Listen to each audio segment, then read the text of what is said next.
Hello friends, how are you all? আমি নূপুর।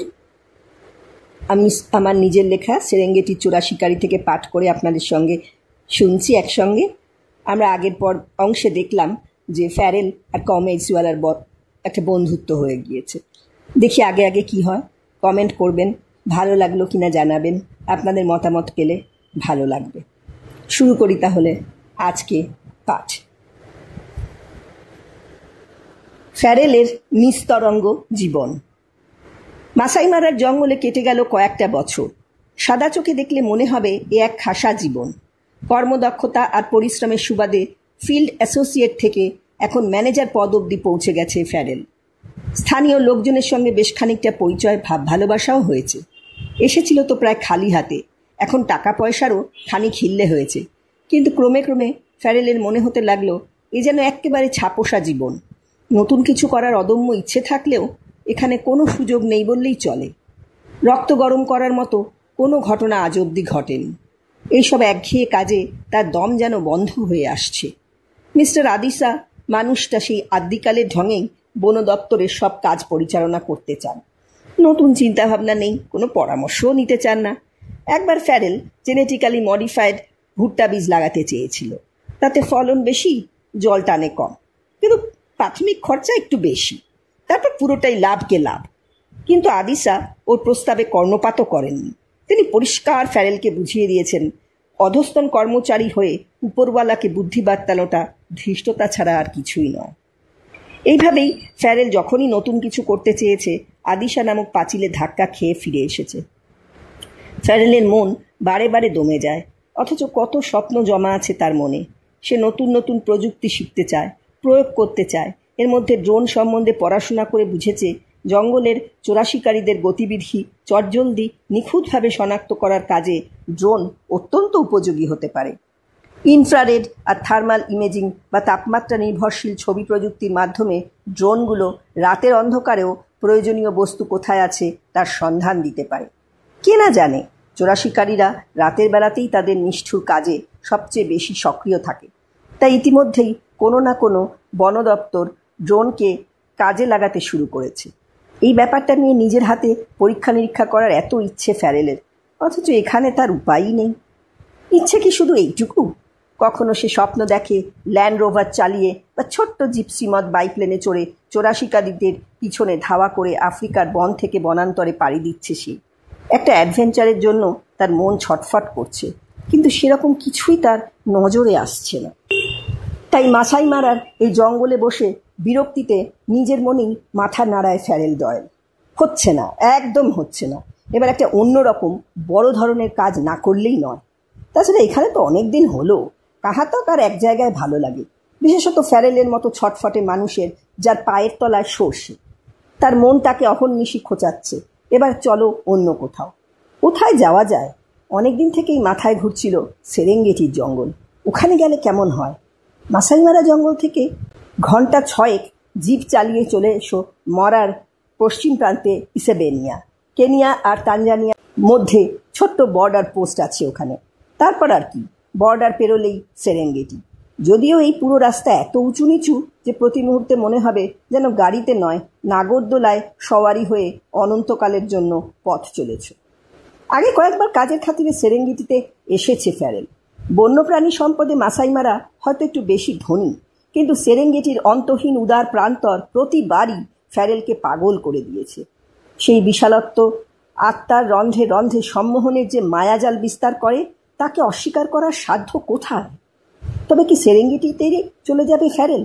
কিন্তু সেখানে গিয়ে আবার এই রকম বাধা ধরা কাজ যদি করতে হয়, তাহলে কি লাভ? যে ধরনের কাজ সে করতে চায় সেরকম কোনো কাজের সুযোগ আছে কিনা সেরেঙ্গেটিতে, সেটাই এখন সবচেয়ে জরুরি প্রশ্ন। তার উত্তর কে দেবে? 7-5 ভাবতে ভাবতেই হঠাৎই বিদ্যুৎ গতিতে ফ্যারেলের মনে এসে গেল সেই নাম, কমে ইসওয়ালা। কমে ইসওয়ালা সেরেঙ্গেটি ন্যাশনাল পার্কের সেরোনেরা নদীর উপত্যকায় কমের কাঠের বাংলো বাড়ি। এই উপত্যকার মধ্য দিয়ে বেশ কটা নদী বয়ে গিয়েছে, তার মধ্যে সেরোনেরা নদীটাই সবচেয়ে বড়। উপত্যকার উত্তর পশ্চিম দিয়ে প্রবাহিত হয়ে শেষে গ্রুমেতি নদীর সঙ্গে মিশে যায়। সেরোনেরা নদীর যে উপত্যকা তার পশ্চিম দিয়ে সাপের মতো এঁকে বেঁকে চলে গেছে গ্রুমেটি। সেরেঙ্গেটি মাসাই মারা পরিবেশে তার ভূমিকা খুব গুরুত্বপূর্ণ। সেরোনেরার এই উপত্যকায় এক নির্জন জায়গায় কওমের বাড়িটা। কমে ছাড়াও সে বাড়িতে থাকে লোলকেরার 12 বছরের ছেলে সাম্বুরু। আগে লোলকেরাই কওমের ঘরের সব কাজকর্ম করত। এখন সে অন্য হাজারটা কাজ নিয়ে ব্যস্ত হয়ে পড়েছে। তার জায়গায় সাম্বুরুকে পাঠিয়েছে কওমের কাছে। কওম একটু গাইগুই করেছিল প্রথমে, এত ছোট ছেলে, এই বয়সে আর 5টা মাসাই ছেলের মতোই দুরন্ত, ও কি পারবে কাজ করতে? কিন্তু লোলকেরা একেবারে নাছোড়বান্দা হয়ে বলেছে, আমার তো আসার উপায় নেই এখন, এই আমার সাম্বুরুকে দিয়ে গেলাম আপনার কাছে, এ এখনো কাদার তাল, শিখিয়ে পড়িয়ে নেবেন নিজের ইচ্ছে মতো। আপনার কাছে থাকলে ভালো মন্দ খেতে পাবে, ঘরের কাজ শিখবে, আমার একটা হিল্লে হবে তাহলে। সেই থেকে সাম্বুরু আছে কওমের সঙ্গে। তবে ওদের সংসারে আরও একজন আছে, সে হলো মুসু। বেশ বড় আকারের গিনিপিগের মতো একটা স্তন্যপায়ী প্রাণী, যার পোশাকি নাম কেফাইরাক্স বা ড্যাসি। কমে এক সকালে আহত অবস্থায় ওকে বাড়ির পিছনের ঘাস জমিতে পড়ে থাকতে দেখে। মনে হয় সাপ বা শেয়ালের সঙ্গে ঝটাপটি গোছের কিছু হয়েছিল আগের রাতে। প্রথমে ওকে খেয়ালই করেনি। হঠাৎ অদূরের লম্বা জ্যাকলবেরি গাছটা থেকে একটা বিশাল বাজ পাখিকে তীর বেগে এদিকেই উড়ে আসতে দেখে কওমের নজরে পড়ে আহত হাইরাক্সটাকে। সে ছুটে গিয়ে আড়াল করে ওই তুলতুলে আধমরা প্রাণীটাকে। আর একটু হলেই ওকে ছোঁ মেরে তুলে নিচ্ছিল বাজটা। তারপর অনেক সেবা শুশ্রূষা করে মুসুকে বাঁচিয়ে তুলেছিল কওমে। সেই মুসু এখন গাট্টা গোট্টা জোয়ান হয়েছে। সাম্বুরু আর মুসুর হুটোপুটিতে কওমের বাড়ি সদাই জমজমাট। শান্ত, অমায়িক ও হাসি খুশি মেজাজের কওমেকে বেশ পছন্দ করে ফ্যারেল। বন জঙ্গলের কাজে ফ্যারেলকে যখনই সেরেঙ্গেটিতে আসতে হয়েছে, ও দেখা করেছে কওমের সঙ্গে। হাঁপ ছেড়ে বেঁচেছে বকবক করার একজন লোসর পেয়ে। গল্প করার জন্য ভাষার কোনো বাধা নেই। কমে ঝরঝরে ইংরেজিও জানে। শুধু ইংরেজি বা কেন, আরও বেশ কয়েকটা ভাষা জানে কওমে। তাছাড়া এই সেরেঙ্গেটির জঙ্গলে 9 করে 18 বছর পার করেছে সে। তাই এই জঙ্গলকে ঘিরে অজস্র গল্প তার ঝুলিতে। সেরেঙ্গেটির প্রতিটা জায়গা কওমের নখদর্পণে। জঙ্গলের পশু পাখি সম্পর্কে গভীর জ্ঞান। এছাড়া আরও 2টি বিশেষ গুণ আছে কওমের সুয়ালার। সে একজন তুখোড় ড্রাইভার আর জবরদস্ত রাঁধুনি। ওর বানানো বালিহাঁসের রোস্ট যে না খেয়েছে তার জীবনই বৃথা। প্রথমবার যখন ফ্যারেল সেরোনেরা উপত্যকার এই নির্জন জায়গায় কওমের সঙ্গে দেখা করতে এসেছিল, তার বসার ঘরের দেওয়ালে দেহ সৌষ্ঠবে টইটম্বুর এক মাসাই পুরুষের কাঁচের ফ্রেমবন্দি ছবি ফ্যারেলের দৃষ্টি আকর্ষণ করেছিল। মানুষটির শাল ও প্রাংশু চেহারা, প্রতিটি অঙ্গ প্রত্যঙ্গ থেকে স্বাস্থ্য, শক্তি আর নির্ভীকতার পরিচয় ফুটে বেরোচ্ছে। সাজ পোশাক, গয়না গাটি, অস্ত্র শস্ত্র সব মিলেমিশে এমন একটা জেল্লা, চোখ ফেরানোই কঠিন। ফ্যারেল বলল, এটা কার ছবি কওমে? আমার প্রপিতামহ, মানে বাবার ঠাকুরদা উজিরি। মাথার হেডব্যান্ডে এত রকমের রং বেরঙের পুঁতি, কিন্তু তার মাঝখানে সজারুর কাঁটা গাঁথা আছে কেন? ওটাই মাসাইদের দস্তুর, বুঝলে? শুধু কি সজারুর কাঁটা, সিংহের কেশর, উট পাখির পালক, মোষের শিং, ওইসবও লাগানো হয় মাথার উষ্ণিসে। আমার বাবা উজিরিকে দেখেছেন এইসব মাথায় পড়তে। ভারী জব্বর দেখাতো নাকি। ছবিতে যে টকটকে লাল রঙের পোশাক দেখছি, ওটা তো কাপড়ের বলে মনে হচ্ছে না। না, ওটার নাম সুকা, গরুর চামড়া দিয়ে তৈরি। তখন ওসবের চল ছিল মাসাই সমাজে। এখন সুতির কাপড়েই সুকা বানানো হয়। সুকাটা এমন সুন্দরভাবে পরেছেন তোমার ঠাকুরদা। আমার ঠাকুরদা নয়, আমার বাবার ঠাকুরদা। হ্যাঁ সরি, এমন স্টাইলে পরেছেন, ওটাকে দেখতে লাগছে অনেকটা রোমান টোগার মতো, দারুণ। কিন্তু তুমি দেখছি বংশের মুখে চুনকালি লাগাবে।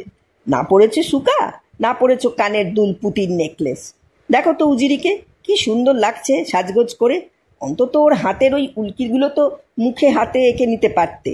উনি একটা জাতা। কমে প্রাণ খুলে হাসে। কথাটা ভুল বলনি। শুধু সাজ পোশাক কেন, আমি কি উজিরির মতো খেতে শিখেছি?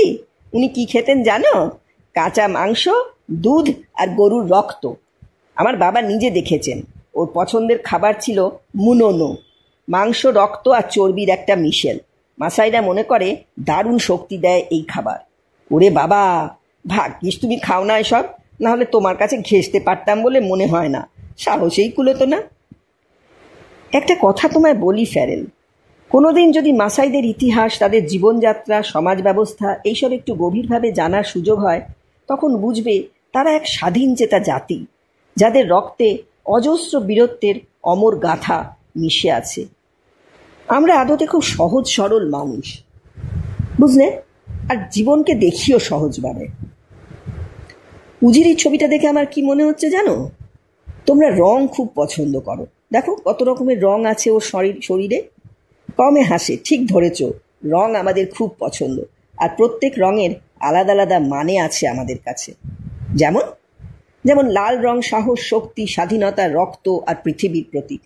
নীল হলো আকাশ আর বৃষ্টির রং, সাদা গরুর দুধের রং, সবুজ গাছগাছালির রং, কমলা হলুদ আতিথেয়তার রং, আর কালো হচ্ছে দুঃখ ক্লেশের প্রতীক। কথাগুলি বলে কমে কিছুক্ষণ চুপ করে বাইরের দিকে তাকিয়ে থাকে। তার দৃষ্টি যেন কোন সুদূরে হারিয়ে গেছে। এ যেন ঠিক পরিচিত হাসি খুশি কমে নয়, অন্য এক মানুষ। ফ্যারেল টের পায় নিজের জাতির ঐতিহ্য এবং সংস্কৃতির উপর গভীর শ্রদ্ধা আছে কমের। ফ্যারেল নিজেও এই স্বাধীন চেতা যোদ্ধা জাতির প্রতি অপরিসীম শ্রদ্ধা অনুভব করে।